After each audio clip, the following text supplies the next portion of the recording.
The last 6 months has been an extremely difficult time for people from all walks of life all over this planet. And as adults, it's easy for us to think about how challenging it is for other adults to go through what we're going through. It's harder for us to wrap our minds around how difficult it is for children to go through a situation like this. And one of the reasons that it's so hard for kids to experience this global pandemic is that the entire education system has been turned on its head. If you think about most adults spend more time working in a given day than doing any other activity during their waking hours. Similarly, most kids spend more time in school than doing any other single activity during their waking hours. And all of that has come to a screeching halt. About 18 months ago, I decided to make cave sim my full-time job. What do you think might live in a cave? Ooh, yes. Bats. Bats. Spiders. Good. Spiders, Insects. yes. Insects. Insects, good, awesome, yes. And what that means is that it is now my full-time job to think about how to educate kids about conservation of caves, karst, groundwater, bats, other cave-dwelling species, and related cave resources that we all love and care about. It is also my full-time job to think about how to educate kids about science. And you might say, well, why is that? Well, so many of you are doing such important work in cave conservation, and I want that work to continue indefinitely. But if that's going to happen, we need future generations to be informed about science concepts. They need to be literate in science, they need to believe science, they need to be able to speak in a non-threatening way about science in their local communities. And so I take it on as my responsibility not only to teach conservation to kids, but also to teach them about science, to teach them to appreciate their own education so that they will become informed citizens in all kinds of ways. Every single subject that you guys have in school, I used to make this. Do you guys think that I have a cool job? Yes. Would you guys like to have a cool job when you grow up? Yes. Do you guys think that you can do something now to get ready to have a cool job later on? Yes. What can you guys do now in school to have a cool job later on? Learn. Learn, good. You can work hard. 2020 started out as a banner year for Cave Sim. The surface of the earth is up there. We want to go home for lunch to the surface of the earth. So what I'm going to have you do is hold this up nice and high. And I'm going to tie, two hands up high. I'm going to tie a special knot onto this rope. Oh yeah, pendant knot. This is called a prusik. And we are going to tie a prusik on here. And I'm going to trade jobs with you. So what I want you to do is I want you to pull on the black harder. Now take your fingers and put them under the knot and slide the knot up the rope. Push the knot up the rope, or down, either way. Yeah, push it up. Whoa, okay, now stop. Now go ahead and pull down on the black again, just the black. Pull harder, harder. Wow, so when she pulls on this rope, what is there a lot of? There's a lot of friction. And when she doesn't pull on this, what happens to the amount of friction? It can go down. It gets reduced, that's right. And so the knot can go up and down. You want to try pulling on here, on the black? Both ones. Pull. Whoa, awesome. Now let go and push the knot down the rope. Whoa, so this is how we can use friction as our friend to climb up and look up again, to go up home to the surface of the earth. Cool. We were scheduled to do 44 days of programs in just February and March. So for some perspective, in all of 2019, we did 79 days of programs. So in just 2 months, we were scheduled to do more than half as many programs as we did in the entire 12-month period of 2019. COVID-19 did cut short our plans, but we completed 35 days of program in approximately a 6-week period. Did you guys see the jar, the pottery that was in there? Yeah. Cool. Do you guys think we take stuff like that out of the cave with us? No. No, why do we leave it there? We did programs for a wide variety of groups, from schools to museums, libraries, environmental conservation centers, planned communities, and other organizations. During the 18 days of elementary and middle school programs that we did, we worked with between 150 and 250 students per day, and we averaged about 200 kids per day. This means that with our school programs alone, we reached about 3,600 students in a 6-week period. During our very busiest public program, we educated over 500 kids and adults in a single day, but our public programs tended to run about 100 or so participants per day. I estimate that we worked with almost 5,000 people in this 6-week period. There's a really simple reason that we were able to do so much educational work in such a short period of time. An amazing team of really talented cavers who are also extremely good educators. Mary, Jessie, Patty, and Amy all worked extremely hard and traveled very far from home to teach our cave sim lessons. On some days, our team worked as many as 14 hours because we would do cave sim programs in one location during the day, move the trailer, and do a different program for a different organization in the evening. Or we would do one program in the morning at one location and move to a different site in the afternoon, just to try and reach as many participants as we could with a message of cave conservation. We also had great help from local partners in the cities that we visited, including park rangers and other city staff in Austin and other cavers in Dallas. In order to teach so many kids in a day, our programs typically have 4 stations with multiple educational activities at each of the stations.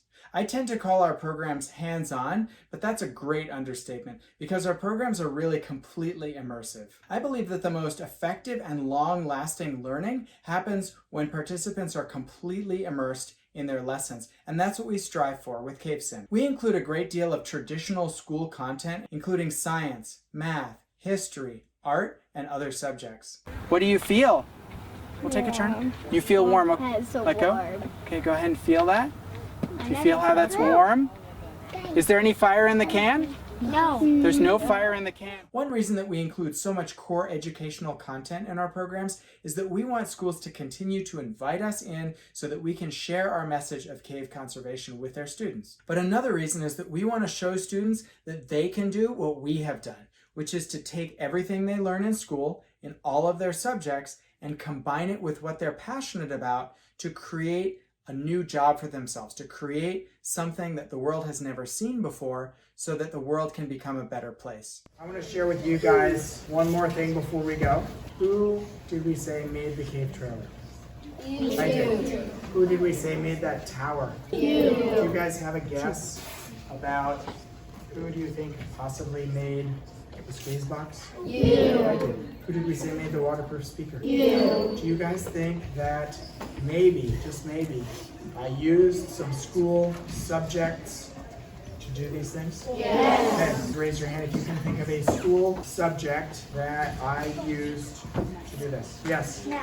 Math. Very good. Yes. Science. Very good. You remember the oil and water demo? That's science. Yes, another one? Economics. Good. Economics. Yes, that's true. You have to know the economics of business to be able to do this. Yes. A little bit of social studies. Social studies. We have some cool Texas history associated with caves. What did they use to fight with during the Civil War? Yes. Gun. Yes, they used backwood to make gunpowder during the Civil War. That's a cool social studies fact. Yes. English. Cool. Both. Good. Both reading and writing. I had to write to some people that I had never met before to convince them, to persuade them. Remember doing persuasive writing in 3rd grade? You guys still doing persuasive writing or not? Yes. You are. Awesome. Okay. The reason that you're doing persuasive writing is if you want to have success, you might need to persuade some people. I needed to persuade some people to give me $8,000 for the metal part with the wheels. Okay? The trailer. Do you guys think I used PE class to do this? No. I did. In high school, I had a cool PE class where I learned about rope rigging. Every single subject. How about art? Art. Every single subject that you guys have, I used to either teach the program or build the cave. Raise your hand if you think I have a cool job. Traveling around teaching people, going on real caving trips. Who here would like to have a cool job? Here's my recommendation for you. Gather as much knowledge as you can from your teachers and take that knowledge and mix it with whatever you're passionate about. It doesn't have to be caves. Whatever you're excited about, mix your knowledge with what you're excited about and put them together, and then you guys can invent your own cool job. Does that sound like a good plan? Yes. So as I said, our plans changed dramatically in mid-March. Since completing those 35 days of programs in February and March, we've had to cancel or postpone 45 days of programs throughout the country. When all of the schools all over the country that we work with shut down, I decided that I needed to step up and figure out a way to continue to serve the students that we work with around the country. And we've stepped up in several ways. One of the things that we're doing is free live online lessons. There he is. Hey, Victor. Tell me how you're doing on your supplies. Good. Deontay, do you have sugar? Michael, tell me how you're doing. Are you at your house? Do you think in your house you have some sugar? Okay, do you want to go and get it? Because you could do this. It's pretty fun. These things are called stalactites. That's just one kind of cave formation. But you guys are going to be growing a different kind of cave formation. You guys see these white crystals here that look like bushes? You guys are going to be growing things that look a lot more like these. What happens if you leave water out for a long time? Evaporation. Good job, Victor. These cave formations grow when water evaporates. And we're doing these lessons for schools, summer camps, Girl Scout groups, and other organizations. My first step in this process was to reach out across the country to the teachers that we work with and figure out which schools would be interested in free online live lessons, and we had quite a positive response. So we've done programs in so many places: rural Oklahoma, the outskirts of Austin, all over Colorado, Virginia, and we've worked with kids all the way from elementary school through high school. So a live lesson works like this. Many teachers in many schools are meeting on a regular basis with their students in live online lessons that include the entire class. So I work with the teachers to figure out what are the students learning in those sessions, and we choose one of our many Cave Sim lessons to present. It might be earth science, chemistry, physics, biology, history, art, whatever it is. We choose a Cave Sim lesson that aligns with what the students are learning, and we present that to them in a live session. There's Cave Dave. Can you hear us? And the reason that we want to present a lesson that's aligned with what they are learning is that we want this experience to feel as cohesive as possible. We want the experience to feel as much like regular school as possible. Because to be perfectly candid with you, kids are hurting. They are hurting for normal. They want to get back to a situation where they're with their peers, they're with their teachers, they're doing what they know, which is learning about the world. Of course, we also want the privilege of being able to work with their students. The teachers know that they have only a very limited amount of attention from the students, and so we want to be respectful of their time and provide content that really advances the students' education. And while we're covering a wide variety of different topics, all of our lessons are tied back to caving and cave conservation in one way or another. All of our lessons also include hands-on activities for the students to do while they are working with us during the live lessons. So if we're doing a lesson about karst hydrology, the students make a model of karst topography and add groundwater to that model and watch in real time as a sinkhole forms. If we're learning about bat biology and bat conservation, the students find someone else in their household to play a fun echolocation game with, just as though we had brought our program to their school, but now instead of playing the game with their fellow students, they're playing it with somebody in their family, which is a great way to bring family members together. If we're teaching a lesson about geology, the students go outside of their house or outside of their apartment and they find some rocks. They make a little rock collection. This can be challenging for kids in the inner city, but these kids really have perseverance, and so they make it work by finding some gravel around the bushes in the apartment complex. Let me ask you this, Deontay, do you live in a place where there's a little bit of dirt outside? Like, are there some bushes? Okay, I think he's going to get some dirt. I found dirt. You found dirt. I'm so proud of you. And when the students come back inside, they find some vinegar and they do acid tests on the different rocks in their rock collection to see which rocks are carbonate rocks and which rocks are not carbonate rocks.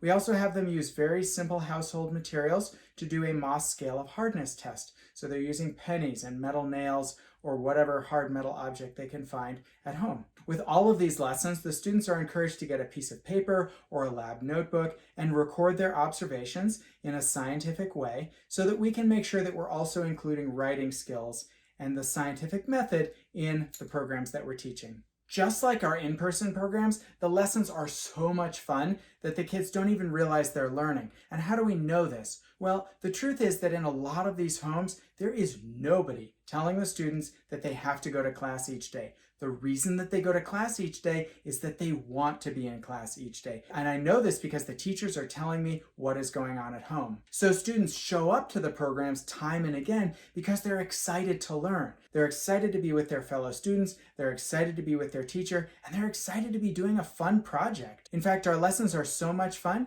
that several schools have continued their programs into the summer. In one example, school ended on a Friday. The same students were back on Monday and Tuesday continuing to learn from us. How are you guys doing this morning? Hi, Andrea. How are you, Shante? Online lessons are not without their challenges. One major challenge is helping the students work through their frustrations from a distance. Hi. Deontay, how are you doing? Get a phone call. Sorry. You're okay. Deontay, you're okay. Do you guys want to hear a funny story? When they were trying to put a man on the moon, they didn't have everything they needed. And do you know what they used to hold the spaceship together? They used duct tape. So sometimes, if you don't have the right stuff, don't worry about it. Don't stress about it. It's going to be okay. You just use some duct tape. In this case, we're going to use plastic cups instead of paper cups.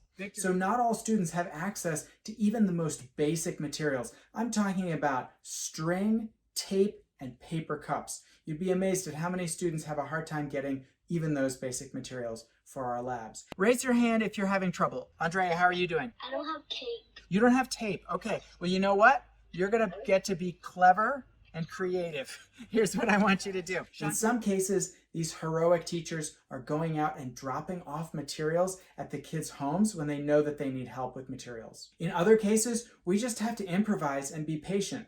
It's a little bit like being in mission control. You're sitting there working with between 9 and 18 students, and they all have different materials, and you're trying to get them all to be successful, to think positively, and to keep on going. Shante, do you want to tell me how you're doing? Oh, and there's Janaya. Shante and Janaya, you want to give me a thumbs up? Shante, that's great. You want to give me a thumbs up or thumbs down with how you're doing? Deontay, did you say that you don't have sand? Yeah. Victor, I love it. What you did is great, Victor. Yes, that you are 100% on track. Yes, good job, Samantha. Ooh, look, there's a sinkhole forming. Why is that doing nothing? Oh, well, you just have to wait patiently. That's one of the virtues in life, is waiting patiently. Samantha, do you have your hand up? I think I did mine wrong.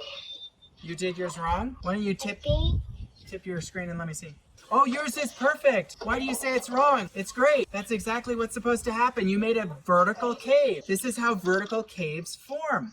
They collapse like that. This is science. What that means is not everybody's experiment is going to work out the same way. Sometimes a 50-minute session will turn into a 90-minute session just so that we can very patiently work through the labs with each of the students. I had one student who didn't have paper cups. He was cutting the lid off of Coke cans in order to make cups. And we had to work him through the process so that he didn't cut himself. Deontay, do you want to show me how you're doing with your cup? Oh, excellent. What? Deontay, that's brilliant. Deontay, did you use a Coke can? Oh, that's so cool. Cut the top off your soda can. Here's how you're gonna do it. Deontay, I love how creative you are with using that soda can. And Deontay, we're gonna make sure that you don't cut yourself. We want all of your blood to stay on the inside. So as I said, the reward is that the students come back the next day. But the other reward is that I get to share a message about the importance of perseverance with these kids. I gotta give you guys a compliment. You guys all, number one, you're super patient and you stuck with it. Number two, you followed directions. Number three, you asked good questions and you asked for help when you got stuck. So that's 4 really big compliments that I want to give all of you guys. And the other day we talked about determination. And so the deal is that you guys showed determination today in working on your project, and I showed determination when I built the cave. So if you guys think that it's kind of cool to build stuff, you are getting ready, doing what you're doing now, you're getting ready, showing determination, you're getting ready to do cool things when you grow up. Okay, so keep giving everything your good determination. Keep giving all your work your good determination. For many students and many schools, live lessons work really well. But there are some for whom live lessons just don't work. That might be because of district level rules about who can engage with students in live lessons. It may be as simple as the students don't have a device during the day that enables them to get on the internet. They may have to wait until mom or dad comes home at night in order to give them their phone or their laptop or their tablet in order to let the kid get online. And for those students and for those schools, recorded lessons are the way to go. So I decided that we would invest a huge amount of time in recording all of our content, in creating a video repository that teachers can go to and share video content with their students so that the students can do the lessons offline. Now, doing live lessons is one thing, but recording high quality video content is a completely different ballgame. And the reason for that is when I'm doing a live lesson, I can feel out how the students are doing and I can change my approach on the fly. If we're doing a 20-minute video or a 30-minute video, I can't lose students a few minutes in. I need to make sure that I very carefully design the video to retain the students so that we can carry them all the way through the video to the important lessons at the end. Producing these high quality videos takes real resources, and I have enormous gratitude to the cavers and the people in the general community who have stepped up to help us pay for very high quality equipment that we're using to record the videos and to process them. Support from Lewis and Rally Dove enabled me to buy a very high power laptop with a really good graphics processing unit and a very fast CPU, a lot of memory, so that we have the computing power to actually run the editing software. We're also being supported by amazing cavers, including Jen Foote, Kevin Manley, Greg Romer, Galen Heckais, and Bonnie Pease. We're also taking advantage of this time of isolation to do some things that we wouldn't otherwise have time to do. We're building another mobile cave system, which will get used alongside the current system because we have so much demand for our programs that we now need 2 trailers traveling around the country. And throughout this summer, our work with distance learning is continuing. We're doing programs that are as geographically diverse as Girl Scout programs in Virginia and summer school events in Denver. As I alluded to earlier, I'm doing this work because I care deeply about cave conservation, and I want the work that you are doing now to continue for many generations. So I am doing absolutely everything I can to try and create new generations of people who care about caves and conservation and who understand and appreciate science. But this work takes a community. It takes people who want to support the work financially. It takes people who want to get the word out about the programs that we're doing. It takes people who want to help and volunteer when we bring CaveSim into different communities around the country. So if you would like to be a part of what we're doing, either financially or by spreading the word about what we're doing or by helping out when we're in town, please reach out to me. You can connect with me at info@cavesim.com.